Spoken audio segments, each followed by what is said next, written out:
So, nandito ako sa tahian nila mama. Ito. Ayun. Let's go to panito. Wait. Tara dito. Dinig niyo yung si Bebs na yung mama niya yung nagsalita kanina. Tapos si Bebs yung isa.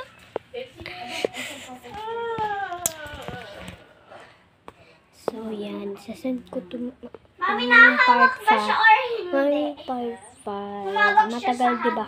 Diba matagal na akong hindi nagbibideo. Ito na ngayon yung part 5.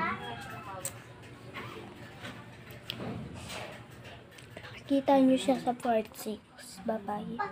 Parang kayat sa baba. Napapakita ko na sa inyo siya sa part 6 na nasabi ko sa inyo.